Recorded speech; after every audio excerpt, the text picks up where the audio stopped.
Episodes are telling singular stories that stand on their own, that are also building up mysteries for the future of Destiny.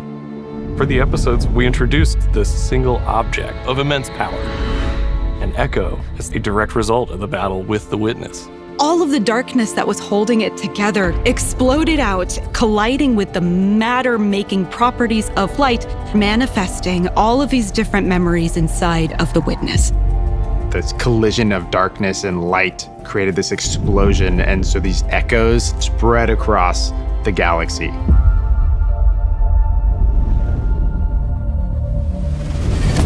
The first echo that we encounter landed on Nessus. What they find there is that this echo has transformed the planet, awoken it into something it's really not supposed to be. So we go down to Nessus, and we immediately realize that the Vex are acting a little strange. So we work with Failsafe and the first activity, Breach Executable. And this is a 3-player activity, arena style, kind of offensive that we haven't really done before. Got these big, cool, geysers of radiolaria that explode out of the ground, and you need to cap them off while you're keeping the enemies at bay. Things that have only existed in the Vex net are now coming out into the real world.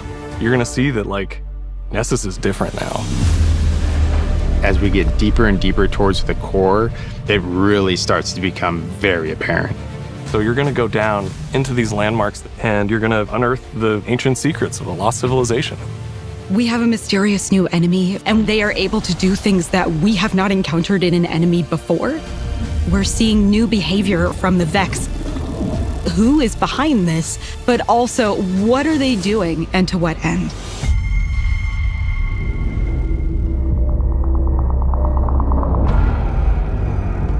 Revenant is going to be very Fallen themed. The Fallen don't have a home planet anymore. Reese has been gone for a long time, and they've been looking for a new home across the galaxy.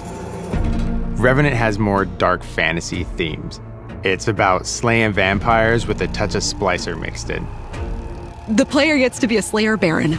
We'll learn that in Elixni culture, this was a role that was reserved for the most renowned monster hunters. For that one, we took a really hard lean into the vampire hunter fantasy. We're introducing the system called potion crafting. Combat potions boost your artifact directly, then your loot potions, those are going to allow you to have agency over the rewards that you're chasing. What we'd like to do in year 10 is give players more agency in their pursuits. You'll see more experiences where you can kind of decide what you want to do in this next step. Fikrul is back, and he's got the Echo. And this is what Fikrul's using to build his new army of darkness. And he's moved into an awoken watchtower. Fikrul's Vampire Keep. We took a lot of inspiration from horror for that one.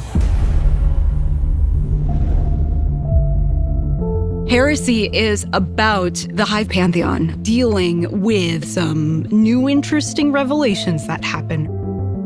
We want to take the Hive Pantheon and shake up the snow globe.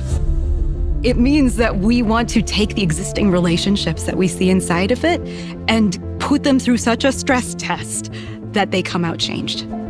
In Heresy, there's this new eldritch force that's bubbling up to the surface that is opening new doors, creating powerful mysteries, and ultimately they'd lead us back to the Dreadnought.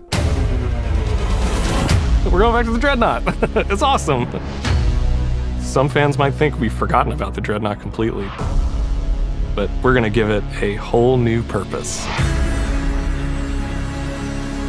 We want this to be an eldritch, inscrutable fortress of secrets. The peeling that you'll see on the Dreadnought, the weapons themselves are peeling back to reveal a new, spooky, bony front. Since this release deals with kind of two big themes, we have two armor sets.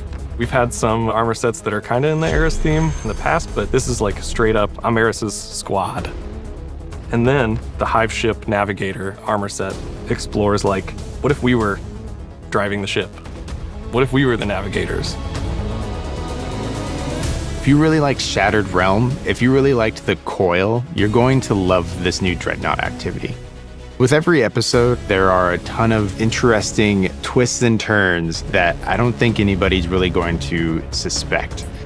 We haven't seen anything like this in Destiny before, and I'm excited to get after it.